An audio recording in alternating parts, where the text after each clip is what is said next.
Chapter 1. The Silent Symphony of Human Behavior. Imagine, for a moment, walking into a crowded room and instantly understanding the invisible currents of emotion swirling around you.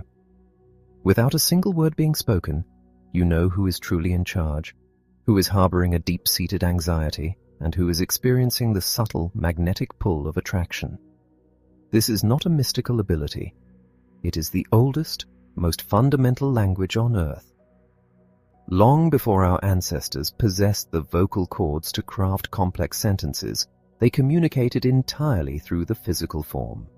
Today, we rely heavily on words to negotiate, to craft our public image, and often to conceal the truth. But beneath the veneer of spoken language, our bodies continue to broadcast a silent, unceasing symphony of our true emotional reality. To understand this silent language, we must first look to the architecture of the brain, specifically the limbic system. This primitive mammalian epicenter of our mind is the guardian of our survival. It operates entirely outside of our conscious control, reacting to the world instantaneously. It evaluates every sight, sound, and interaction, categorizing them into a binary reality, comfort or discomfort. When we experience psychological comfort, our limbic system commands our bodies to relax, expand, and invite connection. When we feel discomfort, threat, or stress, it instantly forces our bodies to contract, withdraw, and protect. These reactions are so deeply embedded in our DNA that even individuals who are born completely blind will physically display the exact same behaviors as the rest of us. They will lift their faces in triumph or cover their eyes when devastated, despite having never witnessed another human being perform these actions. What we are observing when we watch the human body is not mere cultural mimicry, it is hardwired human biology. Let us begin our journey at the very top of the human frame. All complex behavior originates inside the skull, but the exterior of the head serves as a primary billboard broadcasting our internal weather to the world. Consider the simple everyday act of how we present our hair. Far beyond simple grooming, our hair serves as an unofficial resume.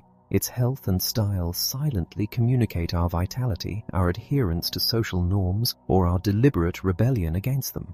The adornments we place on our heads, from a meticulously chosen hat to a simple sports cap, signal our allegiances, our desired status, and where we believe we fit within the social hierarchy.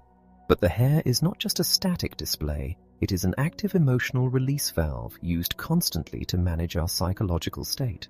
Picture a young woman sitting alone in a bustling coffee shop, her eyes fixed intently on her phone as she waits for an email that will determine if she gets a life-changing job. Without consciously realizing it, she is twisting a lock of her hair, tightly winding it around her index finger over and over again, the palm of her hand facing directly toward her scalp. This is a pacifying behavior. From the time we are infants finding comfort in sucking our thumbs, we learn that stimulating the nerve endings on our skin soothes our anxiety. The repetitive pulling and twirling of the hair is the adult continuation of that self-soothing embrace. It passes the time and quiets the nervous system. Now, imagine a different scenario across the room. A couple is deep in conversation, leaning in over their table. The woman reaches up and plays with her hair, but this time her palm is facing outward, exposing the delicate underside of her wrist to her companion. This subtle shift in geometry changes everything. The underside of the wrist is one of the most physically vulnerable parts of the human body. We only expose it when we feel completely safe, entirely at ease, and deeply comfortable with the person in front of us. In the dance of human connection, this outward-facing palm while touching the hair is a powerful, silent display of trust and genuine attraction. Men too use their hair to manage their emotional states, though the physical execution often looks different. Imagine a man sitting in a mechanic's waiting room, having just been handed a repair estimate that shatters his monthly budget. You will likely see him reach up, pressing his fingers firmly against his scalp, and run his hand aggressively backward through his hair. This serves two immediate physiological purposes. First, the firm, downward pressure on the scalp stimulates deep nerve endings, sending a calming signal to a stressed brain. Second, the movement lifts the hair to ventilate heat. When we experience sudden psychological stress, our autonomic nervous system triggers a rapid spike in body temperature. We literally get hot under the collar. Women will frequently combat this sudden rush of heat by quickly lifting the heavy hair off the back of their necks when feeling flustered or overwhelmed. In periods of extreme, prolonged psychological distress, this primal need for tactile relief can even manifest as the subconscious, repetitive pulling out of individual hairs, a desperate biological attempt to soothe a troubled mind through intense physical stimulation. Our hands do not merely go to the head to manage our stress, they go there to help us think, to process our doubts, and to ensure we are noticed. Have you ever observed someone walking into a crowded social gathering and immediately reaching up to smooth a perfectly placed lock of hair? It is rarely about grooming. Our primitive brains are wired with an orientation reflex, meaning our eyes are involuntarily drawn to sudden, sweeping movement. The motion of a hand rising to the head is a silent, subconscious flare shot into the room, guaranteeing that others will turn and take notice. When we are alone and struggling to solve a complex problem, or standing at a doorway trying to remember a forgotten task, we will inexplicably reach up and scratch our heads. We tap the back of our skulls or rub our hair when we are perplexed, searching for an answer as if trying to physically massage the necessary information out of our brains. If you ask a colleague a difficult question and their hand immediately goes to the back of their neck or head to slowly stroke their hair, you are watching them experience internal conflict. They are grappling with doubt, weighing their options and self-soothing as they decide what to say next. Sometimes this deep contemplation is paired with the simultaneous rubbing of the stomach, a fascinating, primal display of incredulity and wonder that we share with our closest primate relatives. Perhaps the most striking displays involving the head are the dramatic postures we strike with our hands and elbows when we experience the absolute extremes of confidence or despair. Visualize a seasoned executive who has just successfully negotiated a massive career-defining deal. He sits at his desk, leans back deeply into his leather chair, interlaces his fingers and places them squarely behind his head. His elbows flare outward, pointing toward the walls. This is a territorial display known as hooding, reminiscent of a cobra expanding its neck to appear massive. It is the ultimate physical manifestation of comfort, dominance, and unshakable confidence. The interlaced fingers provide a soothing cradle for the heavy head, while the wide elbows unapologetically claim maximum physical space. We only hood when we feel completely in charge of our environment. You will rarely, if ever, see an individual strike this expansive pose in the presence of someone they perceive as a strict, intimidating authority figure. Contrast that expansive image with a person who has just walked out of their home to discover their car has been severely damaged. They do not put their hands behind their head. Instead, they place their hands flat on top of their head, interlacing their fingers, while their elbows press inward tightly, framing their face like a vice. This is the universal posture of calamity. It is a biological reaction to being entirely overwhelmed. It appears as though the hands are literally trying to keep the skull from fracturing, pressing down with intense physical force to counteract the immense psychological pressure of the devastating moment. Similarly, when we witness something shocking or completely unbelievable, like a terrible accident or a stunning failure, our hands will fly up to the sides of our head, hovering just over our ears without touching them, with our elbows jutting forward. We freeze in this stupefied posture as the brain furiously struggles to process a reality it rejects. As we learn to read this silent symphony, we must pay close attention to the simplest, most common movements, for they are often the most revealing. During a conversation, a steady, rhythmic nod of the head is the physical manifestation of harmony, signaling genuine agreement and receptivity. But the true revelation occurs when the body contradicts the spoken word. Think of a child standing next to a spilled glass of milk. When asked if they caused the mess, they might shout a defiant denial, but simultaneously their head will bob up and down in a distinct nod. We carry this biological contradiction into adulthood. When someone tells you they are thrilled to take on a terrible, exhausting project, or that they completely agree with a fundamentally flawed strategy, watch the movement of their head. If they are speaking words of agreement, but their head is subtly shaking from side to side, or if they are verbalizing a strong no while their chin dips downward in a micronod, you must believe the body. The body is the honest broker of human emotion. Words are merely the script we write, but our nonverbal signals are the absolute truth of how we feel. The top of the head sets the stage, broadcasting our baseline of comfort, stress, dominance, or doubt. But to truly understand the depth of human emotion, we must move our gaze downward. we must look to the incredibly intricate, rapid-fire signals flashing across the most expressive canvas we possess. Chapter 2. Windows to the Soul and Sentinels of the Mind. We are visually greedy creatures. The moment we enter the world, long before we can walk or speak, we begin scanning the faces of our caregivers, desperately seeking connection, safety, and understanding. We instinctively know that the upper third of the face, the forehead, the eyebrows, and the eyes, serves as the absolute command center for our emotional broadcasting. These features operate as a singular, highly sensitive sentinel, reacting to the world in fractions of a second, long before our conscious minds have even processed what is happening.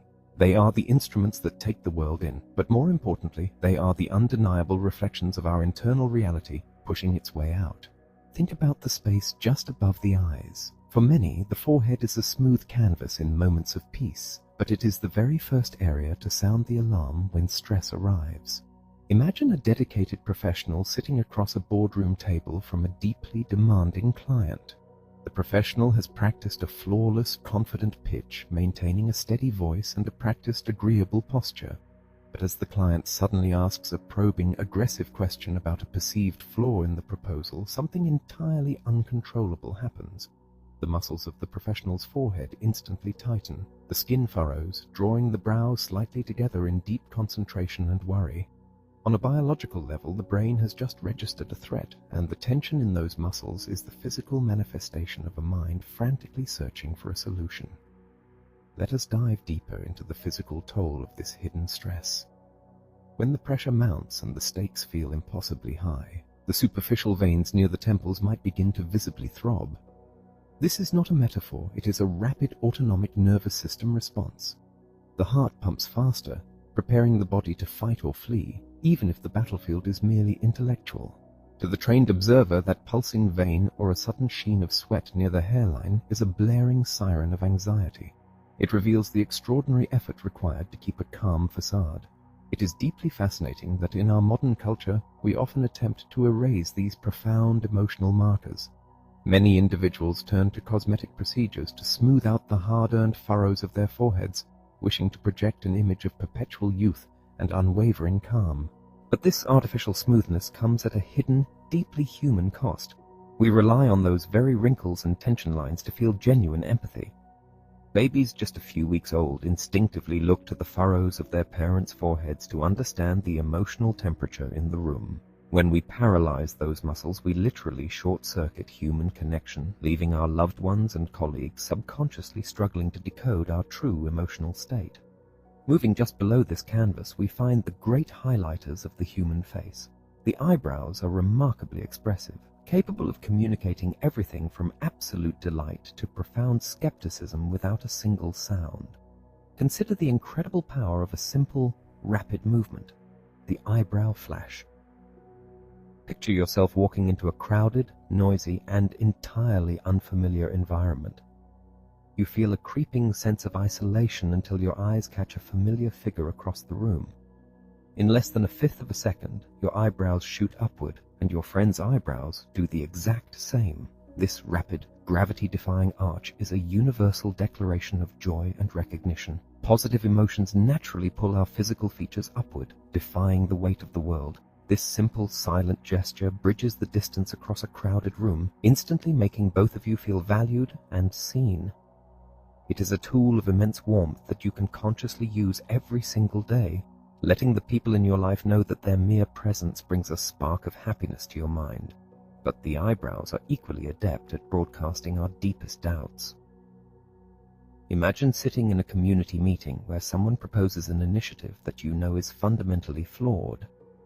You might not want to voice your disagreement aloud for fear of disrupting the room, but your internal skeptic takes over. One eyebrow remains anchored, while the other slowly arches upward, creating a sharp asymmetry on your face. This lopsided pose is the universal symbol of questioning, silently screaming your disbelief without you having to utter a single syllable of protest. If the idea is not just flawed but deeply troubling, the space between the eyes will suddenly narrow and knit together. This pinched, heavy brow signals a high cognitive load, showing the world that you are struggling to make sense of something that feels inherently wrong. Now we arrive at the absolute epicenter of visual communication, the eyes. We often call them the windows to the soul, and human biology beautifully confirms this poetic truth. At the center of the eye lies the pupil, an aperture that we have absolutely no conscious control over. Think about a couple sitting across from each other on a wonderful, captivating first date. As they lean in, completely engrossed by the conversation, something magical happens. Their pupils expand, dilating to let in as much light as possible. The ancient, emotional brain is commanding the eyes to soak up every single detail of the person they find attractive and comforting. This is why softly lit environments feel inherently romantic. The darkness naturally dilates the pupils, mimicking and accelerating the biological signals of affection, vulnerability, and deep relaxation.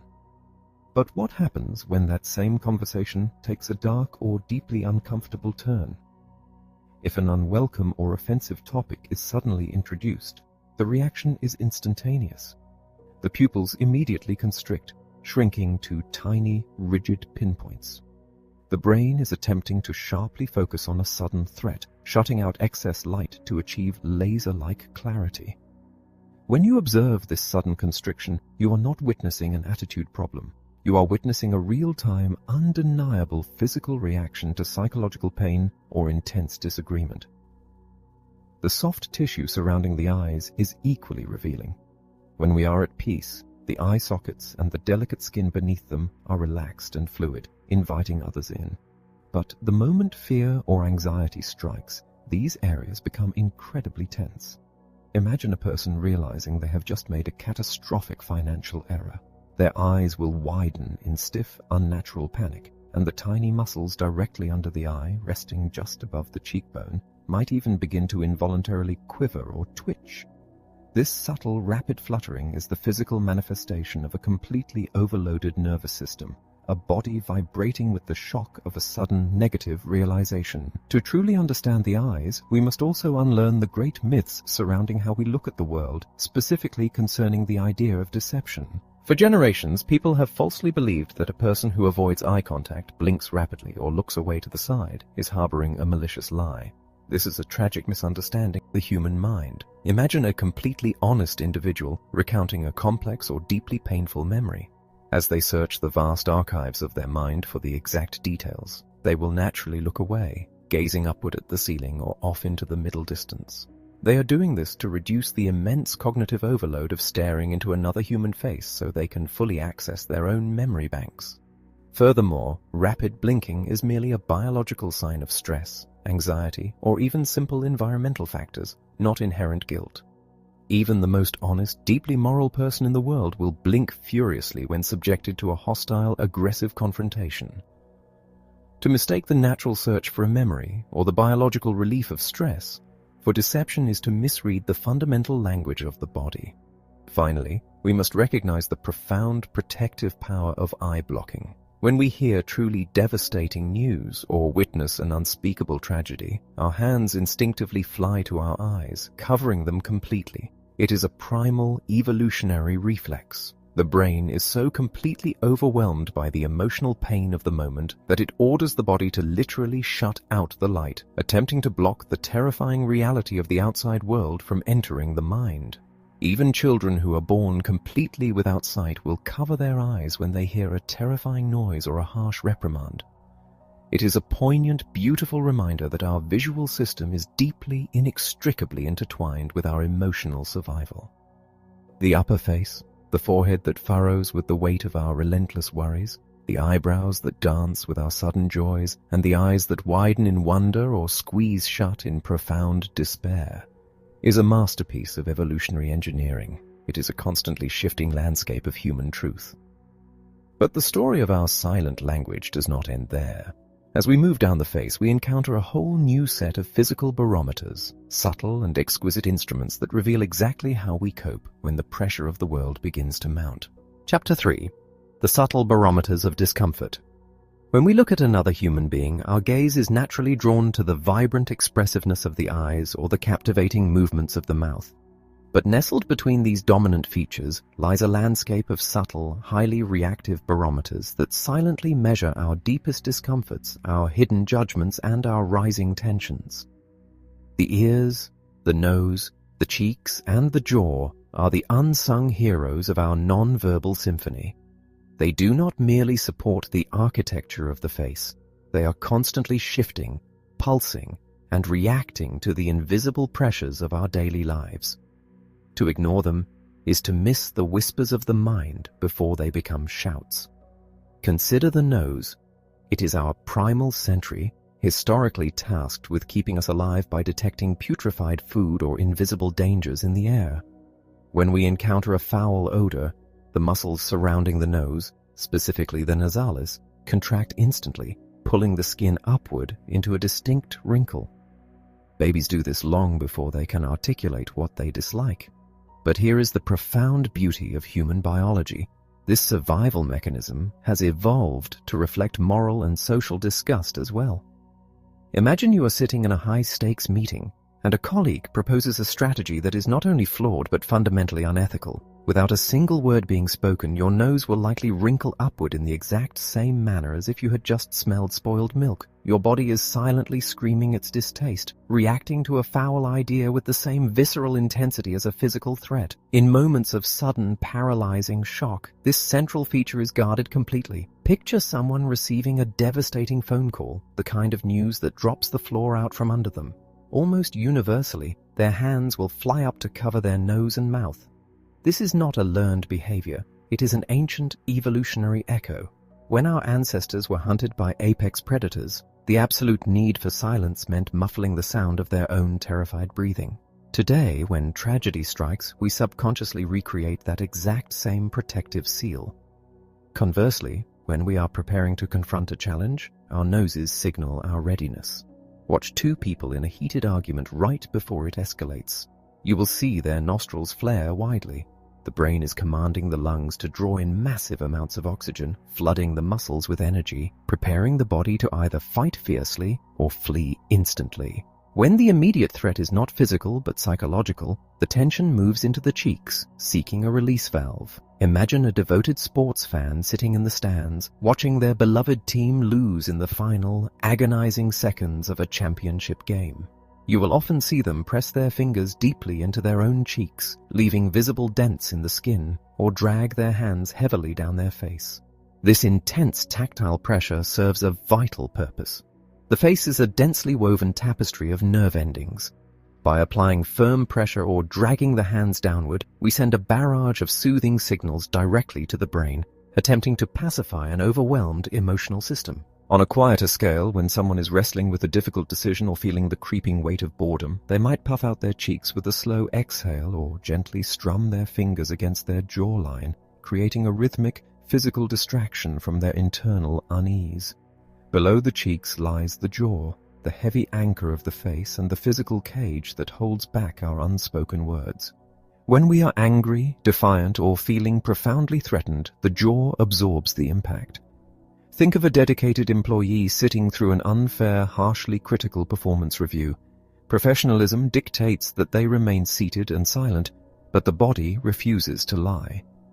The muscles near the back of the jaw will clench with such force that they begin to visibly throb and pulse beneath the skin. The chin might jut slightly forward in a silent display of primal defiance. The employee may not raise their voice or speak a single word of protest, but the physical tension radiating from their jawline is loudly broadcasting their intense, suppressed fury. To relieve this kind of immense pressure, some people will subconsciously shift their jaw from side to side, a repetitive, pacifying motion designed to dissipate the invisible energy of a confrontation they cannot physically engage in. Finally, we must look to the periphery of the face, the ears. Though they may seem like static appendages, they are extraordinarily sensitive indicators of our internal temperature. Have you ever been unexpectedly called upon to speak in a crowded room, only to feel a sudden burning heat radiating from the sides of your head?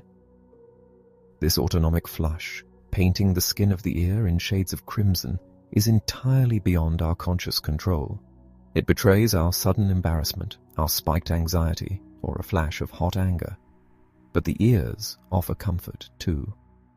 When a student is sitting at a desk, staring at a tremendously difficult exam question, you will often catch them reaching up to gently tug or rub their earlobe. The soft, repetitive massage of the earlobe is a subtle, almost invisible pacifier. It is the body's quiet way of holding its own hand, offering a moment of sensory comfort as the mind struggles to navigate a sea of doubt and hesitation. These mid-face barometers, the wrinkling nose, the pulsing jaw, the flushed ear, the deeply massaged cheek, form a critical layer of our nonverbal vocabulary. They are the physical manifestations of the tension we swallow and the disgust we try to hide. They remind us that the human face is never truly at rest.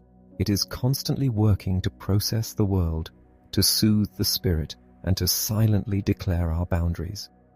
Understanding these subtle shifts allows us to perceive the heavy, unspoken burdens that others are carrying. And as we trace this tension downward from the clenched jaw to the very edge of the lips, we arrive at the gateway of our expression, the place where our silent feelings finally meet our spoken words.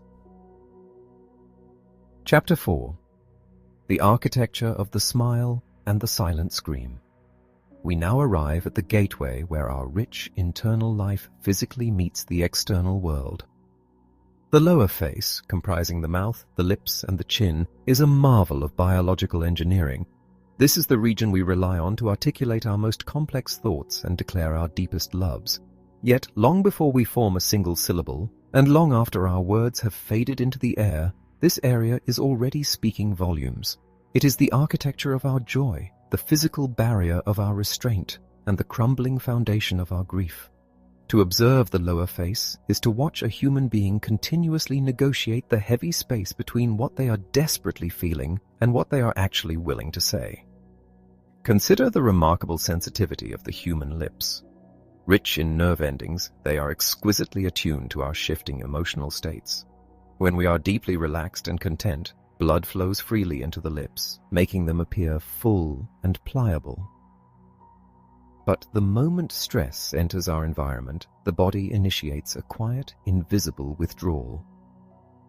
Imagine a dedicated manager sitting in a sterile executive office waiting to hear if their department will be severely downsized. As the silence in the room stretches on, the manager's lips will naturally narrow and press tightly together. This is lip compression, an immediate, undeniable reflection of negative thoughts and rising anxiety. It is the physical equivalent of battening down the emotional hatches. If the door opens and the news delivered is unequivocally devastating, those lips will often draw completely inside the mouth, vanishing from view entirely. This profound, disappearing act is the body's ultimate physical retreat from extreme stress and deep emotional turmoil. When the pressure is slightly less severe, but still burdensome, we use our lips and mouth to actively soothe our anxious minds. Picture a young professional standing outside an intimidating boardroom, waiting to deliver the most important presentation of their career. You will likely observe them gently biting their lower lip, or perhaps running their tongue rapidly across it.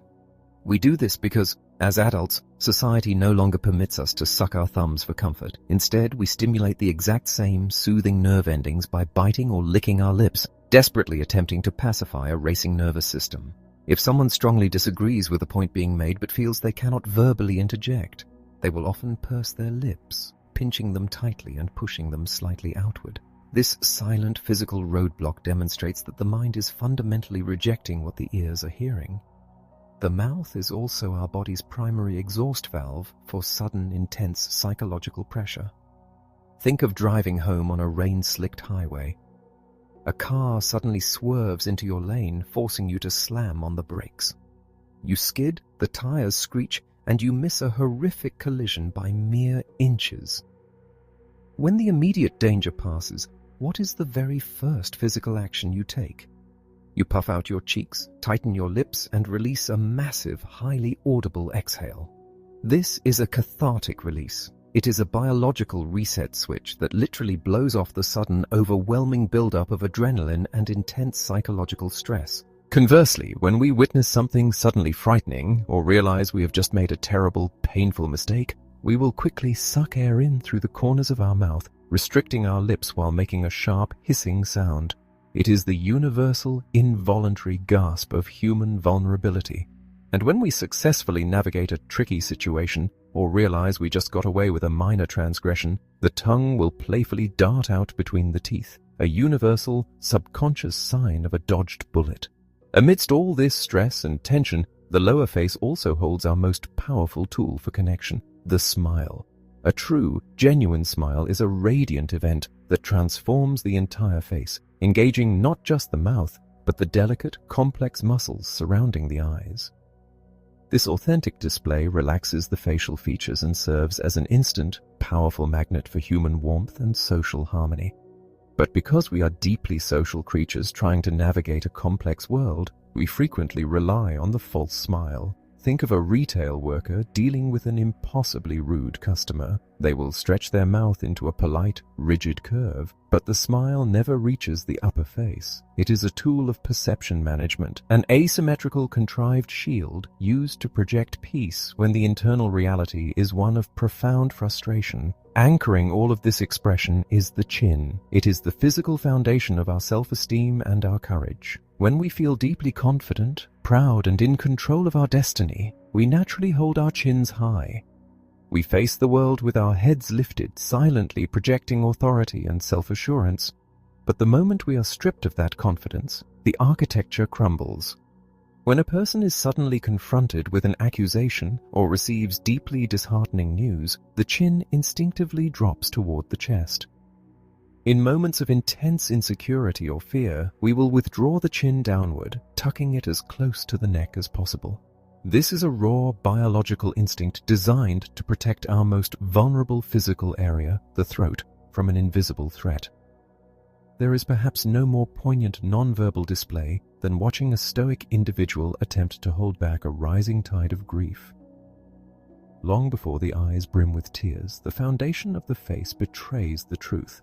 The muscles of the chin will begin to suddenly, uncontrollably dimple and quiver. It is a deeply moving indicator of intense emotional turmoil, revealing that the internal dam is breaking and the sheer force of human sadness can no longer be contained by sheer willpower. The lower face frames the great human drama. It is where our confidence stands tall, where our anxieties are chewed and swallowed, and where our true joys radiate outward.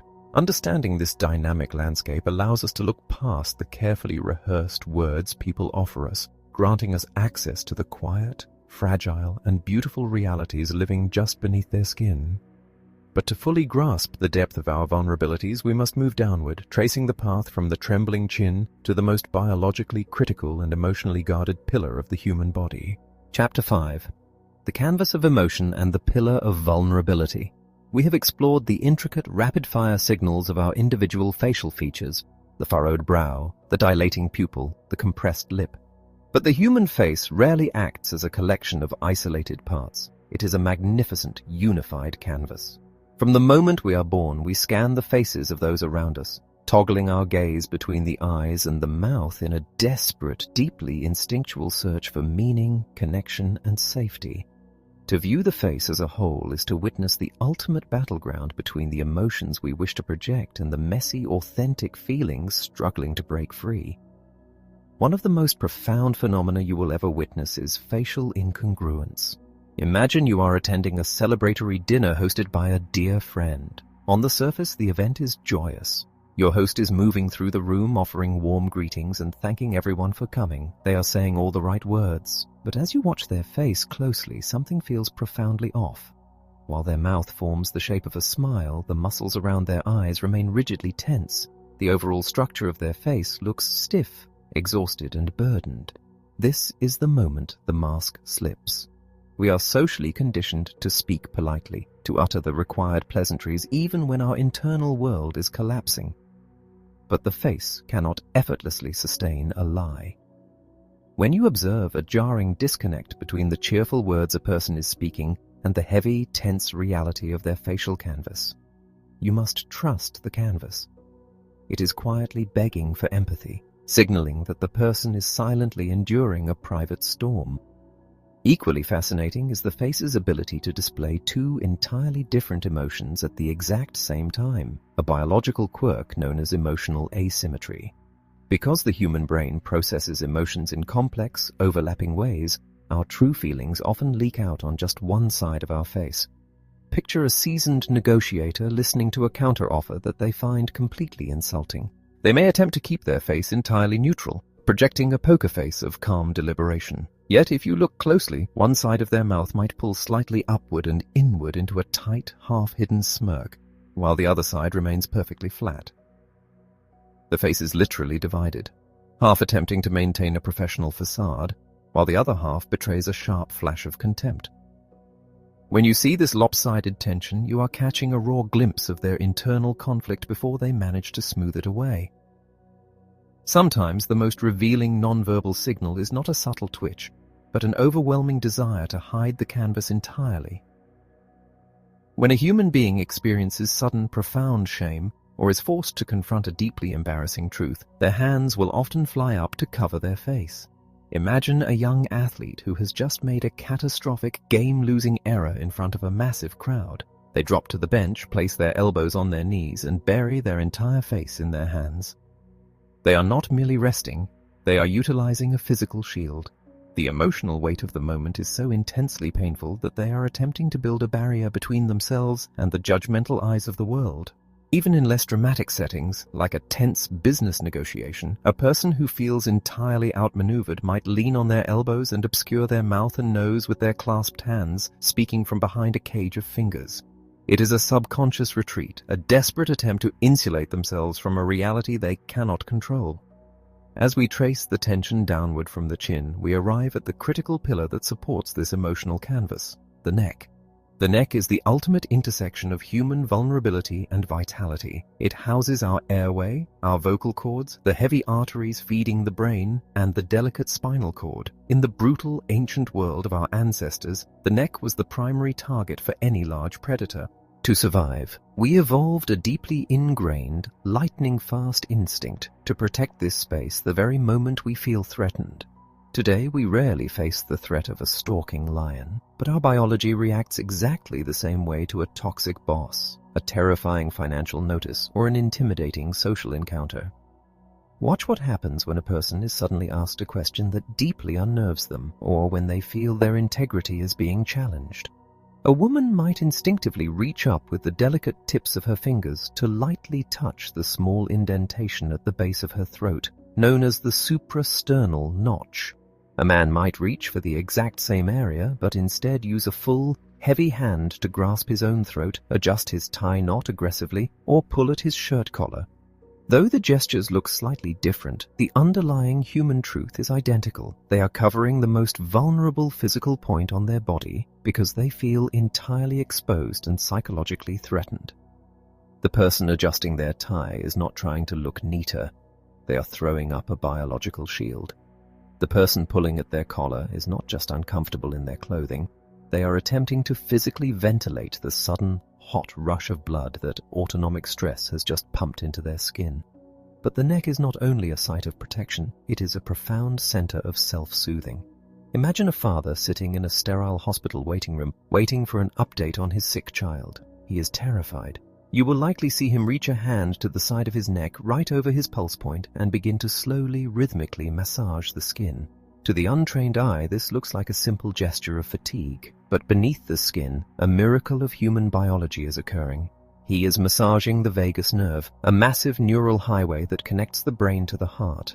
By physically stimulating this nerve, he is triggering the release of acetylcholine, a powerful neurotransmitter that floods the heart and forces the racing, panicked heart rate to slow down. He is literally, biologically, medicating his own anxiety through the power of touch. Similarly, when we are forced to swallow our pride, or when we hear something that terrifies us, the muscles of the throat violently constrict. This causes the Adam's apple to dramatically jump, resulting in a loud, hard swallow. It is the physical manifestation of trying to force down an impossible, jagged reality. Yet, for all its association with fear and protection, the neck is also the site of our most beautiful displays of trust.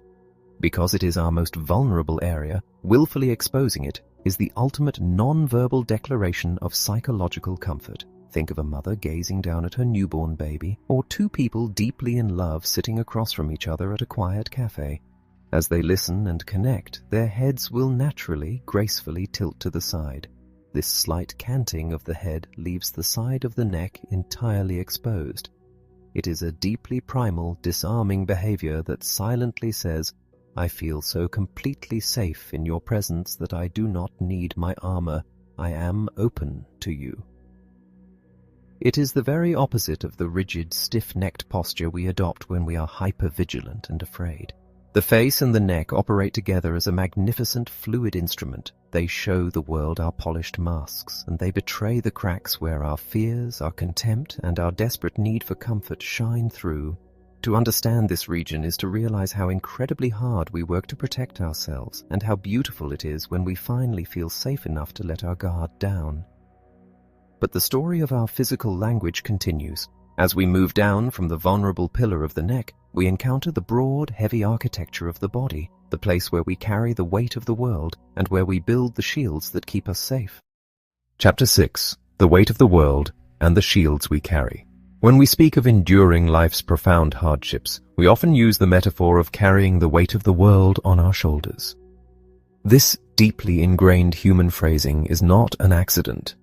It is born from the undeniable biological truth that our shoulders and arms are the very structures that physically bear the burdens of our psychological reality. While the face broadcasts our immediate, flickering emotions, the shoulders and arms dictate how we take up space in the physical world. They are the broad, sweeping strokes of our nonverbal presence. They serve as our shields when we feel utterly vulnerable, our barricades when we demand distance, and our wide, welcoming embrace when we experience genuine love. Let us begin with the shoulders, the heavy anchors of our upper frame. When a human being feels an abundance of confidence and authority, their shoulders naturally widen and relax, pulling slightly back to expose the vulnerable chest. This is a primal territorial display of dominance and fearlessness. We are so biologically attuned to this signal of strength that for over a century the fashion industry has actively sewn thick pads into the shoulders of business suits and military uniforms, artificially attempting to project the exact biological blueprint of a powerful, commanding leader. But what happens when that power evaporates? Imagine a dedicated, hard-working individual sitting in a massive, brightly lit conference room. Suddenly, the head of the company calls on them, demanding an immediate explanation for a catastrophic failure they had no part in causing. Watch the physical transformation. The person will instinctively sink lower into their chair, attempting to minimize their physical presence. Simultaneously, their shoulders will rise dramatically, pulling up toward their ears in an attempt to protect the vulnerable neck. This is known as the turtle effect. It is the heartbreaking biological imperative to hide in plain sight when we feel profoundly threatened, insecure, or entirely stripped of our confidence. The shoulders also betray our hidden doubts through subtle, lopsided movements. Picture a scenario where you ask a contractor if they can definitively finish a crucial home renovation by a strict deadline. They look you in the eye, smile reassuringly, and say yes. But as the word leaves their mouth, one single shoulder slowly hikes upward. This asymmetrical rise is the physical leakage of absolute doubt. It is the body's way of stating that the person lacks genuine confidence in their own words, revealing a critical lack of commitment to the promise they just made. Conversely, when a person is asked a question and they genuinely have no idea what the answer is, both shoulders will execute a rapid bouncing shrug. Because it is an upward, gravity-defying motion, it is an honest, positive declaration of harmless ignorance. Extending from these anchors are our arms, the magnificent tools we use to navigate and manipulate our physical environment. For decades, pop psychology has spread a pervasive and damaging myth about the arms, that crossing them is a universal, guaranteed sign of anger, blocking, or a closed-off mind. To truly read the human body, we must abandon this oversimplified assumption. Imagine you are standing alone on a freezing, crowded train platform waiting for a delayed commute. The wind is biting, and strangers are brushing past you. You will naturally fold your arms across your stomach. You are not angry at the train, nor are you closing your mind to new ideas. You are simply engaging in a self-hug. The arms draped across the body provide a gentle, deeply comforting tactile pressure, soothing the nervous system while simultaneously protecting the incredibly vulnerable belly from the chaos of a crowded public space. Crossing our arms is often just a beautifully efficient way to give ourselves the comfort we are lacking in our environment. However, the arms do transform into rigid shields when a genuine psychological threat emerges. Consider the chaotic environment of an airport terminal when an exhausted customer service agent announces that a heavily booked flight has been unconditionally cancelled. The frustrated travelers will cross their arms, but the physical quality of the movement drastically changes. The arms are pulled tight against the chest, and the hands may aggressively grip the opposite biceps. This is no longer a comforting hug. It is an act of sheer physical self-restraint. The brain is experiencing a surge of volatile anger, and the individual is using their own arms as a biological straitjacket, literally holding themselves back from lashing out. In moments of intense interrogation or high-stakes confrontations, a person might suddenly reach across their torso to tightly grip their own opposite wrist, anchoring their arm across their stomach. This sudden barricade is a blaring alarm of severe internal distress, deployed the very second a damaging or deeply terrifying subject is broached. When we are free from fear, our arms become the ultimate instruments of territorial expansion. Think of a senior partner walking into a negotiation. They sit down, lean back, and immediately drape one arm over the back of the empty chair next to them while spreading their other elbow wide across the mahogany table. They are physically claiming maximum real estate. This expansive elbow spreading is a subconscious broadcast of supreme comfort and unshakable confidence. But the moment the negotiation turns sharply against them, watch the elbows. They will instantly withdraw, pulling tightly inward against the ribs as the sudden wave of insecurity forces the body to surrender the space it just claimed. Our arms also reflect the purest extremes of human emotion. When we achieve something monumental, crossing the finish line of a marathon or witnessing a loved one achieve a lifelong dream, our arms shoot straight up into the air, fingers spread wide. This triumph display is driven by pure explosive joy, defying gravity as the body attempts to physically match the soaring heights of the human spirit. On the tragic opposite end of the spectrum, when we witness something horrifying or are overwhelmed by an event we cannot comprehend, our arms will instantly drop to our sides, freezing in a stiff, unnatural, robotic rigidity. The body becomes entirely paralyzed by shock, stripping the arms of all natural fluidity. Finally, the arms harbor hidden pockets of extreme vulnerability. The soft undersides of our wrists and the hollows of our armpits are incredibly sensitive areas, packed with vital arteries and nerve endings.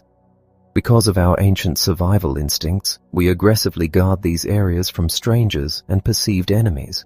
But when a woman leans across a candlelit table on a wonderful date, slowly reaches back to adjust her hair, and leaves her armpit exposed while resting the soft underside of her wrist on the table, she is performing a profound act of nonverbal surrender. She is allowing her most delicate, vulnerable areas to remain entirely unprotected in the presence of another human being. Our shoulders and arms define the boundaries of our physical and emotional world. They bear the heavy weight of our insecurities. They build the walls that keep out the harshness of reality, and they reach out to claim the space we believe we deserve. But at the very ends of these powerful limbs lie the most intricate, expressive, and culturally vital tools we possess. It is time to look at the delicate instruments that paint our thoughts in the air. Chapter 7. The Instruments of Influence and Connection. Think about the sheer marvel of the human hand. It is the instrument that carved the first wheel, painted the great frescoes, and typed the code that connected the globe. But beyond its immense physical utility, the hand is a tireless, incredibly precise communicator of our emotional truth. The moment you step into a room, your hands are already speaking for you, forging connections, establishing dominance, or betraying your hidden insecurities. As we step into the role of leaders, of bosses managing our own realities, we must understand that our influence does not just come from the words we speak, but from how our hands choreograph those words in the empty air. Before a single word is exchanged, the very condition of our hands tells a rich historical story. Imagine a young professional who has committed himself to an intense, grueling 100-day challenge, typing scripts and editing digital content until the early hours of the morning. His hands might carry the subtle calluses of relentless hard work, but their grooming reveals his baseline state of mind. Clean, well-maintained hands broadcast a quiet, unshakable self-respect, signaling to everyone he meets that he is in absolute control of his life. Conversely, nails bitten down to the quick or raw, chewed cuticles are the physical remnants of chronic worry and severe internal pressure. When you walk into a high-stakes meeting, the other party is subconsciously evaluating your hands to determine if you are a steady force or a crumbling facade. When you are standing your ground and presenting a masterful argument, your hands naturally seek the architecture of confidence. Consider a scenario where you are sitting across from a sibling, perhaps locked in a fierce, lifelong rivalry over a competitive game or a fundamental life choice. You know your strategy is flawless. As you explain your position, you bring your hands together, spreading your fingers wide and pressing the fingertips against each other, forming what looks like the sharp roof of a church steeple. This steepling gesture is the universal gold standard of absolute self-assurance. It is utilized instinctively by elite executives and brilliant strategists because it silently screams conviction. It tells the room that you are entirely unbothered by the pressure of the moment, but pay close attention to the thumbs during that same heated conversation. The thumbs are the true barometers of our emotional commitment. When you feel dominant and secure, your thumbs will naturally rise upward, separating from the rest of your fingers. Even if your hands are simply resting in your lap, elevated thumbs act like flags of unwavering confidence. But the very second a seed of doubt is planted, perhaps your brother points out a glaring, undeniable flaw in your logic, watch what happens to your hands. Your thumbs will instantly collapse, tucking themselves tightly against or underneath your other fingers. This sudden thumb withdrawal is a rapid, subconscious survival tactic. The brain feels intellectually threatened, and it immediately orders the hands to streamline and protect their most vital appendages. We also rely on our hands to desperately soothe our minds when the world becomes overwhelming. Imagine embarking on a complex, multi-city journey, navigating chaotic train stations from the ancient platforms of Mathura to the bustling terminals of Ahmedabad. The transport is delayed, the crowds are crushing, and you are solely responsible for the logistics of your entire group. Your stress levels are spiking dramatically. You might find yourself vigorously rubbing your palms together or tightly interlacing your fingers and rubbing your thumbs over each other. This hand-wringing is a powerful pacifying behavior. The intense, repetitive friction across the nerve-dense palms sends a continuous wave of calming signals directly to your anxious brain, serving as a biological pressure valve. When the anxiety reaches a boiling point, people will sometimes interlace their fingers with ramrod-straight rigidity, rubbing them back and forth, a dramatic physical display of a mind struggling fiercely to regain its equilibrium. Our hands also define our territorial boundaries and validate our truths. Picture a seasoned buyer researching a major purchase, perhaps analyzing the intricate technical specifications of complex hybrid engines at a dealership. They are sitting at a desk, fully in command of the negotiation. They will naturally spread their hands wide across the surface of the table, claiming maximum space. Furthermore, when they speak, they do not hide their palms. A person who genuinely believes in their own words will present their palms facing upward, a deeply primal gesture that proves they are holding nothing back, silently asking the listener for acceptance and trust. When they need to make an undeniable, declarative point, they will flip those hands over, slapping their palms flat and hard against the table, fingers spread wide. This palms-down display is almost impossible for a liar to fake convincingly, because the emotional brain cannot forcefully commit the body to an untruth. To master the silent language of the hands is to elevate yourself from a mere participant in the conversation to the masterful architect of the dynamic. Whether you are offering a warm, perfectly calibrated handshake that floods the brain with bonding hormones, or you are holding your hands in a sharp, unyielding steeple, you are wielding the ultimate instruments of influence. Watch the hands of those around you. They will tell you when a person is quietly crumbling under the weight of their own anxiety, and they will tell you when a person possesses the unshakable confidence of a true leader. Chapter 8. The Core of Our Instincts. At the very center of the human frame lies the vault. The torso is the largest body part by mass and is home to our most critical vital organs, including the heart and the lungs. Because it houses the biological engines of our survival, it is the area of the body we instinctively seek to cover and protect first the moment we feel threatened. But the torso is not merely a biological container, it is a profound emotional billboard. It broadcasts our allegiances, reveals our deepest insecurities, and dictates the spatial reality of our relationships. While the face might flicker with a dozen fleeting emotions in a single minute, the heavy, sweeping movements of the core tell the absolute, undeniable truth about how safe we feel in the world. The most immediate and vital function of the torso is breathing, and it is here that we witness the first undeniable markers of internal turmoil. When a person is experiencing intense stress, profound fear, or a sudden surge of anger, their chest will begin to heave with rapid, heavy breaths. The brain has recognized a threat and is frantically demanding oxygen. If the anxiety escalates into sheer panic, the breathing shifts, becoming incredibly fast and desperately shallow. To watch a person's chest rapidly flutter with shallow breaths is to witness a human being actively drowning in an ocean of invisible anxiety. To combat this terrifying internal pressure, we intuitively use our hands to medicate the core. Imagine a professional standing in an office, reading a devastating email that threatens the survival of their business. As the shock sets in, you might see them firmly press their thumb and middle finger directly into the center of their chest. They are applying pressure to the celiac plexus, a nerve-dense region that, when stimulated, magically pacifies the sudden surge of overwhelming stress. Others might reach across their body to rhythmically massage their opposite collarbone. This gentle rubbing of the clavicle offers a deep sense of psychological protection while soothing the highly sensitive skin. But if the tension reaches a breaking point, the comforting massage degrades into a rake. An individual on the verge of a panic attack might curl their fingers into a claw and repetitively rake their hand back and forth across their upper chest, a stark physical cry for relief from crushing insecurity. When we interact with others, our torso becomes the ultimate compass of our affection and our disdain. We possess an incredibly vulnerable front, our belly or ventral side. When we genuinely like someone and feel completely at ease in their presence, we naturally turn our belly directly toward them.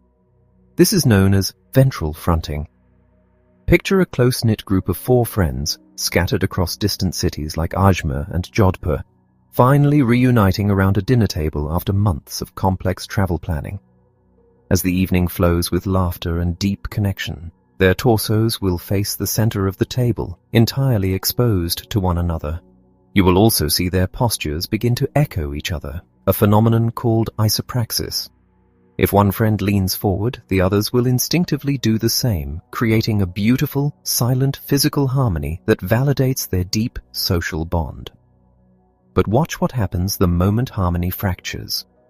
Imagine 2 brothers sitting side by side on a couch, locked in a fierce, deeply ingrained gaming rivalry. They are initially having fun, their bodies relaxed, but suddenly one brother makes a cutting, overly personal remark that crosses the line from playful competition to genuine insult. The other brother might not leave the room, and his face might even maintain a tight, forced smile. But his torso will instantly, subconsciously pivot away.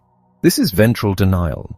The brain has registered the sibling as a sudden psychological threat, and it immediately rotates the most vulnerable side of the body away from the danger. To further protect himself, the insulted brother might grab a nearby throw pillow and hug it tightly across his stomach. We use everything from pillows to purses, and even our own knees, to build a physical barricade over our belly when we feel emotionally exposed or under attack. In professional environments, the movement of the torso dictates the flow of power and agreement. When a person is deeply skeptical of a proposal or feels they are being pushed into a corner, they will physically distance themselves. They might push their chair backward or lean their torso far away from the table, creating necessary insulation so they can safely contemplate the danger. In moments of absolute terror, such as a hostile deposition or a brutal interrogation, an individual might grip the armrests of their chair with white-knuckled intensity, sitting rigidly upright. This is the ejection seat effect, a primal freeze response where the body braces itself as if preparing to be violently launched from a crashing jet. Conversely, when a negotiation reaches a breakthrough and a person is genuinely ready to compromise, they will smoothly transition from a leaning back posture to sitting eagerly forward. The core closes the distance, signaling that the mind is finally ready to engage. We must also be fiercely observant of the subtle ways the torso manages the autonomic fires of stress. When we are thrust into a heated argument, or when someone uses a word that cuts us deeply, our internal temperature spikes in fractions of a second. To relieve the sudden uncomfortable heat trapped against the skin, an individual will subconsciously pluck at their shirt collar, pulling the fabric away from their chest to ventilate the torso. A student nervously awaiting a critical exam might rapidly pull the zipper of their jacket up and down, a rhythmic pacifier that bleeds off the anxious energy vibrating in their core. Finally, we must recognize the profound ways the torso physically collapses under the absolute extremes of human suffering. When a person receives world-shattering news, the emotional agony can be so intense that it manifests as actual physical pain. They will literally double over at the waist, wrapping their arms around their stomach as if they have been physically struck. In the deepest depths of emotional turmoil, they may collapse entirely into the fetal position, drawing their knees tight to their chest in a desperate bid to return to the ultimate state of protected vulnerability. At the same time, the autonomic nervous system may pull all the warm blood away from the skin and drive it deep into the large muscles in preparation for survival, leaving the person shivering with a sudden uncontrollable body chill in a perfectly warm room. The core of our body is a fortress. It guards our fragile humanity, opens itself to the people we trust, and visibly braces for the impacts we fear. Understanding the silent language of the torso grants us a profound level of empathy, allowing us to see when a person is quietly suffocating in panic, or when they are finally ready to invite us in. But the fortress must stand upon a foundation. To complete our understanding of this primal architecture, we must move downward, exploring the base of our attraction and the heavy, powerful structures that anchor us to the earth. Chapter 9. The Base of Attraction and the Anchor of Stance.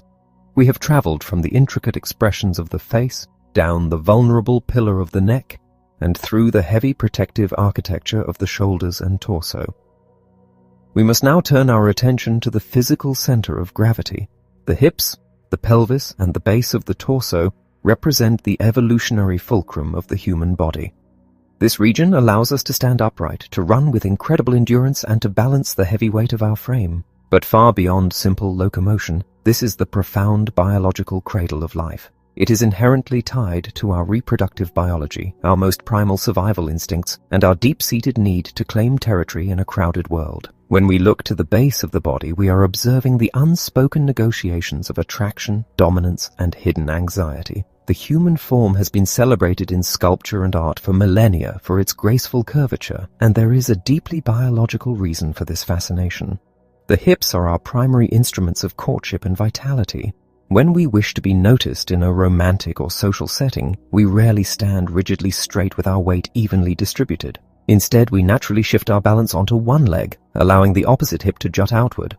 This posture, celebrated in classical art as contrapposto, subtly but powerfully highlights the geometry of the body, silently broadcasting a message of youth, health, and fertility. It is a biological invitation, an ancient unspoken display designed to catch the eye of another human being and hold their attention across a crowded room.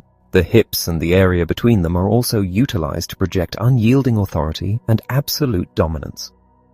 Consider a scenario where a seasoned manager steps onto a chaotic, fast-paced work floor to assert control over a spiraling situation. A person seeking to project absolute command will often hook their thumbs into their belt loops or the top of their trousers, leaving their fingers to point downward, framing the genital region. By anchoring the hands at the waist in this manner, the elbows are naturally forced outward, maximizing the physical space the person occupies. It is a stark, primal display meant to capture attention, command the immediate environment, and project an undeniable aura of toughness and readiness. Yet because this region houses our most sensitive and vital biology, it is fiercely guarded the very moment we feel socially anxious or physically crowded.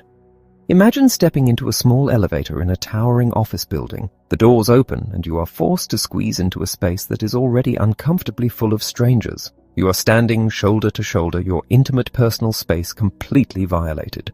In this highly unnatural environment, many people will subconsciously bring their hands together and clasp them directly over their crotch. This gentle, quiet covering is an instinctual defense mechanism. It is a way of building a protective physical wall over our most vulnerable anatomy when the uncomfortable proximity of unpredictable strangers makes our ancient nervous system profoundly uneasy. Conversely, when a person feels a lack of consideration for others or operates with an arrogant sense of entitlement, they will claim space aggressively from the base of their body. If you observe commuters on crowded public transportation, you will sometimes see an individual sitting with their knees spread unnaturally wide apart. This posture consumes far more physical territory than is actually required, forcing the people seated nearby to physically shrink themselves to accommodate the intrusion. It is a brazen, often incredibly inconsiderate territorial display that loudly communicates a complete disregard for the comfort and space of the surrounding community. Our hips and lower body are also highly active processes of our psychological tension, constantly moving to alleviate the invisible pressures of the mind. When we are trapped in a monotonous situation, perhaps standing in a seemingly endless, unmoving queue at a government office, our body desperately seeks a way to alleviate the numbing boredom. We might begin to gently, rhythmically sway our hips from side to side. This subtle rocking motion is incredibly soothing to the human brain. It gently shifts the fluid and hairs within our inner ears, subconsciously recreating the deep primal comfort of being safely cradled and rocked as an infant. When the tension is not born of boredom but of intense intellectual conflict, the hips tell a very different story. Imagine sitting in a closed-door meeting where the future of an important project is fiercely debated. Two colleagues are locked in a disagreement that borders on personal.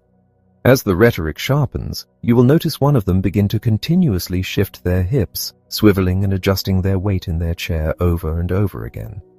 This is not simply an effort to find a more comfortable sitting position. This restless shifting is the physical manifestation of a mind struggling to process the surrounding friction and desperately trying to calm the body's rising adrenaline. If the stress of that meeting escalates further and the individual feels cornered or overwhelmed, they might drop their hands to their sides and repeatedly rub the outside of their hips or upper legs. This forceful, repetitive friction is a potent pacifier. It provides immediate tactile relief to an overloaded nervous system while simultaneously serving the highly practical biological purpose of drying the nervous sweat that sudden anxiety has pooled onto the palms of their hands. In the absolute darkest moments of the human experience, when psychological duress becomes overwhelmingly severe, the movement of the core becomes a desperate lifeline. If a person witnesses a profound tragedy or experiences a sudden, catastrophic loss that shatters their reality, they may sit down and begin to rock their entire torso and hips forward and backward in a continuous, unbroken rhythm. This intense full-body rocking is a primal, biological safety net. The deep, repetitive motion is the nervous system's final urgent attempt to self-soothe when the conscious mind has been pushed completely beyond its capacity to cope with the pain. The base of our body firmly anchors us to the earth. It is the undeniable seat of our vitality, the heavily guarded fortress of our deepest vulnerabilities, and the rhythmic processor of our hidden anxieties. By observing how a person carries and moves their center of gravity, we learn the unspoken truth about their confidence, their fears, and their desires. But the magnificent story of our physical language must ultimately reach the ground we walk upon. To complete our understanding of this silent symphony, we must look to the very bottom of the human frame, to the remarkable features that physically propel us toward what we love and desperately carry us away from what we fear. Chapter 10. The Foundation of Truth and the Path Forward. We have journeyed from the intricate, rapid-fire expressions of the mind, down through the vulnerable pillar of the throat and past the heavy, protective architecture of the torso. Now, we arrive at the absolute foundation of the human frame, the legs and the feet. It might seem counterintuitive to search for emotional truth at the very bottom of the body, yet it is here that we find the most honest, unfiltered indicators of human intent. Throughout our long evolutionary history, our survival has depended entirely on our ability to immediately run from danger, freeze to avoid detection, or firmly stand our ground to fight. Because the legs and feet are so inextricably linked to our primal survival, they react to our environment with an immediacy and honesty that the face can rarely match. When we experience a sudden, overwhelming threat, the body's first biological instinct is often not to run, but to become entirely invisible. Imagine a human being walking through a quiet, shadowed space who suddenly hears a terrifying, unfamiliar noise. Before their conscious mind can even process the sound, their feet will stop dead in their tracks, going completely flat against the ground. This is the phenomenon of frozen feet. It is an ancient, hardwired survival tactic designed to halt all movement, preventing a predator from detecting our presence. Today, we see this exact same freezing behavior in the modern world. If a person is standing in a room and suddenly hears a piece of news that deeply alarms them, or if they realize they have been caught in a profound mistake, their feet will instantly root to the floor, freezing in place as their nervous system silently screams at them to remain completely unnoticed. Our feet also act as highly sensitive barometers of our psychological comfort, physically pulling us away from the things we fear long before we can formulate an excuse to leave. Picture an ambitious analyst sitting in a rigorous professional evaluation, perhaps defending a complex strategy for capturing international audience metrics across Europe and the United States. The analyst feels prepared, their posture is confident, and their smile is steady. But suddenly, the reviewer asks a piercing, highly critical question about a vulnerable data point. Beneath the table, out of sight, the analyst's feet will instantly withdraw, sliding backward and tucking tightly underneath their chair. This sudden foot withdrawal is a raw, instinctual retreat from a psychological threat. The face may continue to project a polite, professional calm, but the feet have already begun to run away from the danger. In moments of intense restraint, an individual might cross their legs and securely lock their ankles together, or even tightly wrap their ankles around the legs of their chair. This is a powerful form of self-restraint, a physical anchoring mechanism deployed when someone is desperately trying to hold back their true feelings or physically endure a highly uncomfortable situation. When we are free from fear, our feet and legs transform into vibrant compasses, pointing directly toward our truest desires and intentions. The direction a person's feet are pointed is rarely an accident. Imagine you are engaged in a polite hallway conversation with a colleague. They are nodding and smiling, speaking with absolute courtesy. But if you look down, you might notice that while their torso is facing you, one of their feet has pivoted outward, pointing directly toward the nearest exit. This is a blaring intention cue. The foot is non-verbally declaring, "I must leave now." To ignore this silent signal is to force someone to remain in a situation they are biologically attempting to escape, which breeds immediate internal frustration. Conversely, when two people share a deep, genuine connection, their feet will naturally gravitate toward each other. Underneath a dinner table, the feet of two lovers might stretch out and playfully brush against one another, physically validating the emotional closeness they feel above the surface. The way we carry our foundation through the world also broadcasts our perceived status and our territorial boundaries. When we observe a group of people walking together, we often mistakenly assume that the person leading the pack is the one in charge. In reality, the true leader of any group is the person who subconsciously sets the walking pace.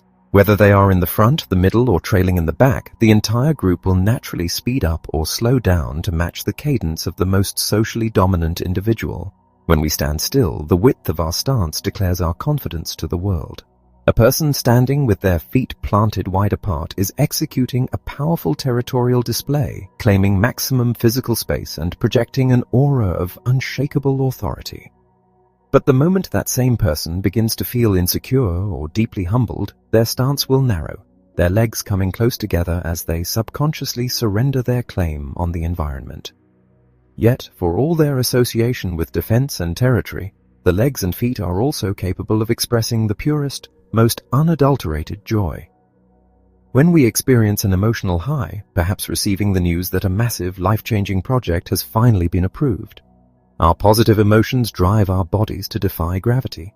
A child will literally jump into the air, but adults display this exact same biological elation through bouncy, energetic movements known as happy feet.